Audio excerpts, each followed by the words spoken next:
Create your world. Create your world.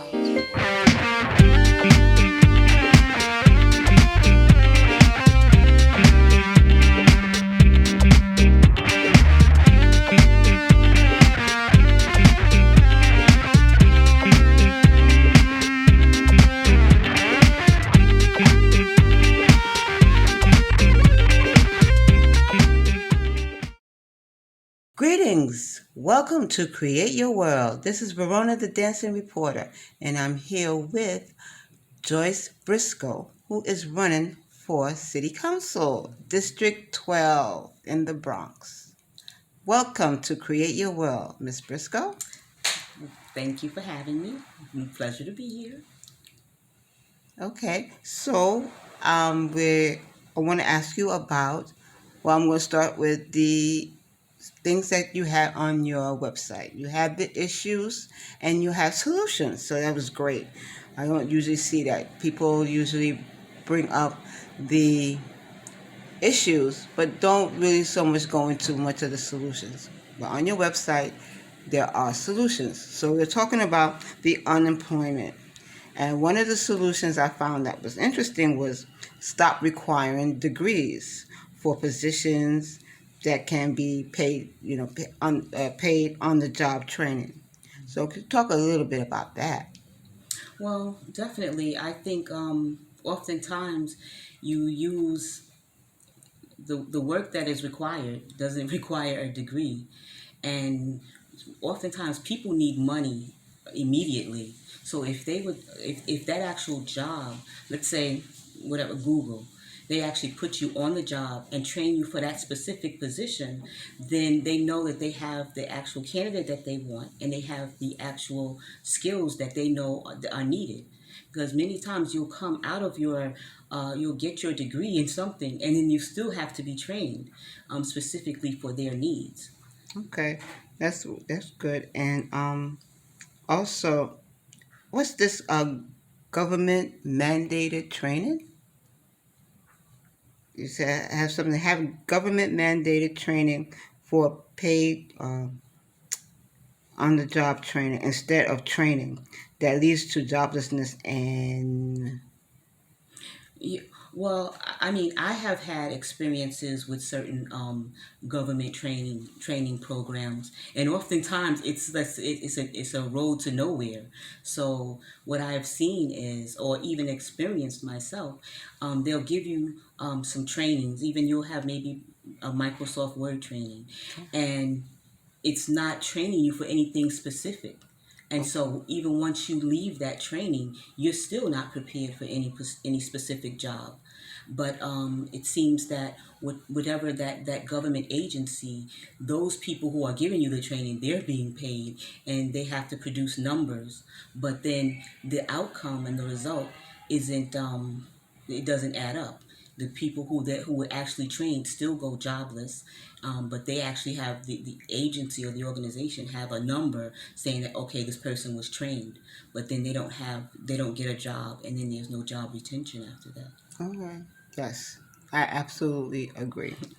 And also now we're going to go into public housing. I'm just going to go into the in order of the website, so to speak.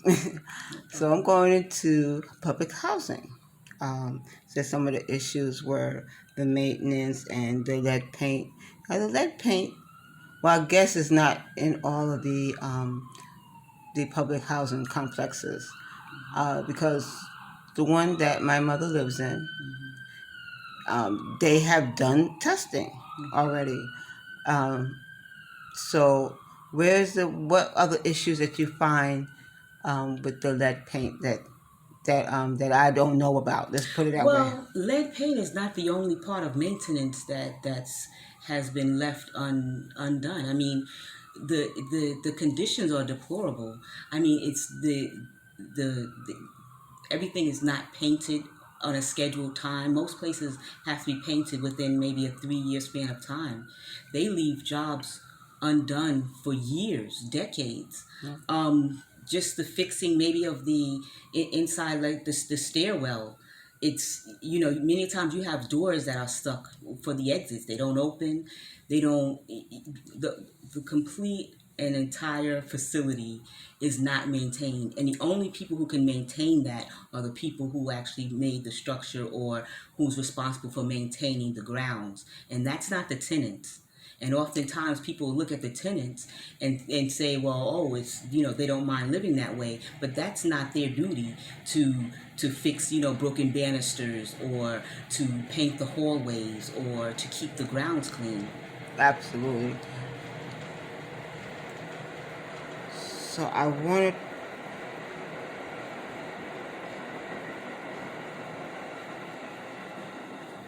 one of the solutions that you had too was do a reality show, which I thought that was interesting. And and you could get things done, and you could get things done quickly because I've seen them do it with restaurants, and it's like a week's time, and you're wondering as a viewer, you just wondering how they do this. I mean, they have a team, and it's important to have a team. So how is that? Have you had any kind of little steps, strategic steps on doing it that way? I mean, I think competition is a healthy thing, Okay. and you could always get, either if you're going to have maybe one team take on this particular housing project, and pit them against another housing project and see either how well they can do it and for the least amount of money. Because I used to love like trading spaces and those types of things, or the one that they used to say, move that bus, and the things would, they would be able to create miracles within a short period of time.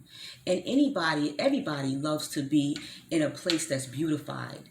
It makes you feel much better. You love coming home.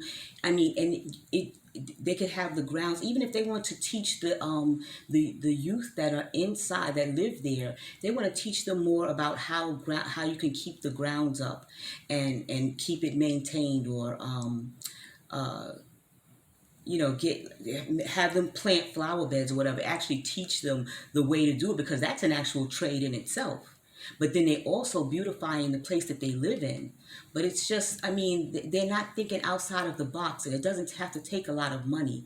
And like I said, if you get two people to compete for the amount of money it's going to cost, or the amount of time it's going to be, whoever can get it done in the least amount of time with the least amount of money, I think you could come away with a beautiful project. Yes, I think so too as well. Yeah, what people probably don't want me to say, or probably wouldn't like to hear me say, is I did like the show The Apprentice. Yeah. Well, I mean, I think, I mean, I did too. And it should have stayed as a show, The Apprentice. So we could do something like that. It would be called that. It'd be Yes. something with the construction. Yes. Like I said, like trading spaces, or like I said, I forgot the one when they used to say, move that bus. I forgot what that one was called. But, Oh, okay. but anyway. All right. And so let's see. Next, the next thing. You had talked about, I think, using the residents as people to be trained in construction jobs. There were programs like that. What would make it different? When you elected, what would make it different? The residents being a Well, part of the constructions. If there was something that, well, I wasn't interested, and so, so I don't know what was going on with that. And I mean, I used to see signs and flyers about that. So what was going on that you guys? well, and once again, I wouldn't mind really having the youth and some seniors kind of team up. I had a godfather who recently passed, and he was brilliant with his hands. He was able to restore anything. He was very good with either refurbishing a place or whatever. And but then his hand, due to arthritis, he wasn't able to use them. But he could even guide me. and he always said he would have loved to teach some people his skills, even though he could no longer do it. He could talk them through it. And I said, so many times our seniors oftentimes don't feel like they're being utilized. As I said, so many times they may feel shuttered, they may feel lonely, and you can team them up with a lot of youth who could, learn something from them. I keep saying we have so within the same in this one district, we have a wealth of human resources, and we need to bring them together so that you can have seniors teaching the youth. And as you know, there's a disparity with the technology, and you have the youth teaching them technology, and they can come together and learn from each other. And you can't go wrong. It's not a large cost for it. Like I said, we got to think out of the box, and we have to make sure we're not spending an exorbitant amount of money to fix things or to come up with solutions. Okay. And we're going to public schools now. Mm-hmm. Well, with this pandemic, schools are opening and closing, opening and closing. And one of the solutions says have students take classes online. But with this pandemic, the students already doing remote learning, but they have issues with having the actual hardware, i.e., computer, and or access to the Wi-Fi. So, what would your solution to that? Now, what's funny is I was thinking of this way before this pandemic had come about. Mm-hmm. And even on my website, I had explained how I was at a community meeting, and I was trying to explain to people, you don't realize that people do not have access to certain things. They don't have access. Many times, if you have to have internet, you have to pay for that internet service, or you have to have maybe an iPhone as compared to maybe an Android phone, and they don't all have the same capabilities, and not everybody have the money to spend for those things. And people really came at me. They fought me tooth and nail. Oh yes, they have this, and everybody has a phone. And I was trying to explain to them, everything doesn't have the same capabilities. And so with that, I was even thinking, and like I said, this was before the pandemic. Oftentimes you have teachers who are exceptionally well.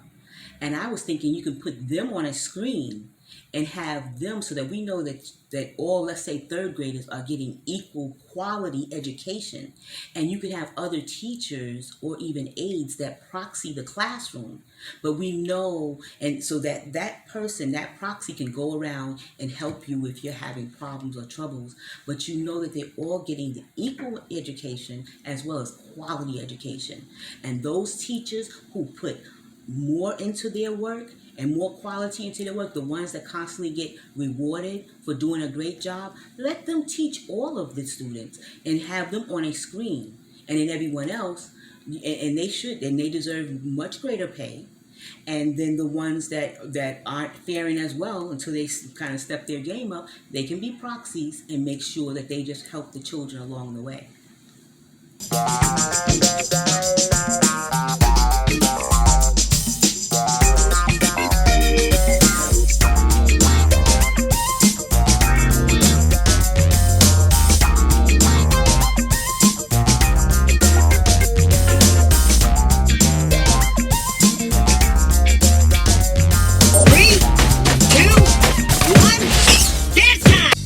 Ain't got no trouble in my life, no foolish dream to make me cry.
I thank you, universe, for all the goodness you're bringing my way. I receive it, I accept it, and I thank you for it. And so it is. How do you feel? How do you feel about testing the kids? It was every week. I don't know what. I don't remember exactly what the requirements was going to be, but testing the kids every week. I know that I heard doctors say that you really don't need to test every week. The kids, at least Oh, the you saying either kids, for COVID or for for COVID, schooling? for COVID, Oh, for for COVID. COVID. Yeah, that's. I mean, as I said, this COVID thing is so new, and I'm not sure of how we should go about getting everybody to return to school. Um, It- I it- mean, you have to. Everything is trial and error at this point. okay.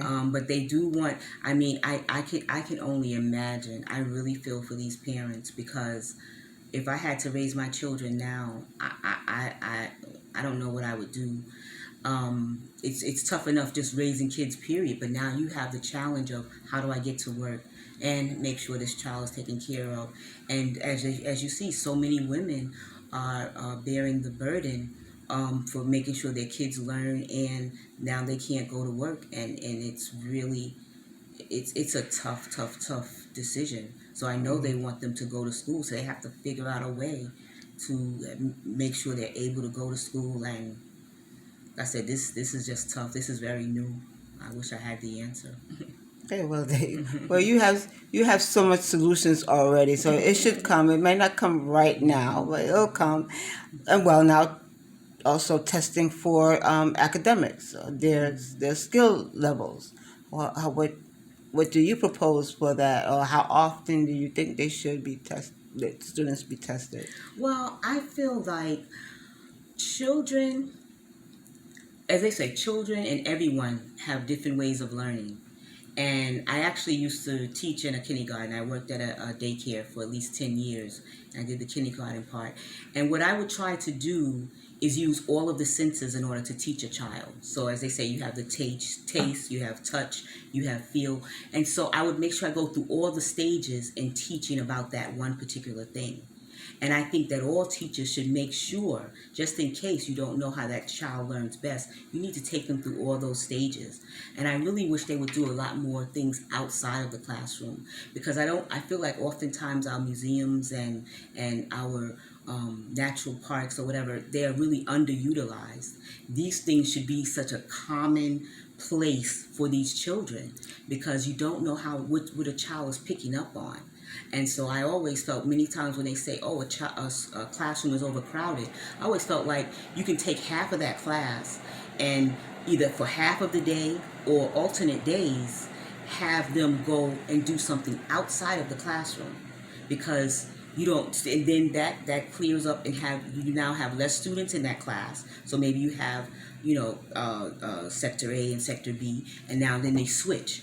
But I just think you have to keep being creative. You have to keep thinking, and you realize, like I said, that everybody learns differently. So make sure that they're getting their lessons and they're staying engaged as well as the teachers are staying engaged. Awesome. And then you're talking about the women going back to work, with having the children back in school so that they can go to work, which leads into what you talk about equality for women in employment and in opportunities. Elaborate on that, please. Well, I mean, oftentimes, and you see it, it's like a woman and a man can be doing the exact same thing. And I realized at one time, men were the breadwinners in some cultures. Um, and so you so many a times they felt the need, or they could justify, okay, they want to pay the man more because he has to take care of the whole family. But that's no longer the case. And we know, I mean, statistics show us that, women oftentimes are heading the households, or we have more responsibilities. So, just make sure it's equal. I mean, don't, I even wish sometimes there was a way that you didn't know the person's gender or race. Like there's a way that you don't, that part of it is kind of wiped out, or that we don't have to use those things.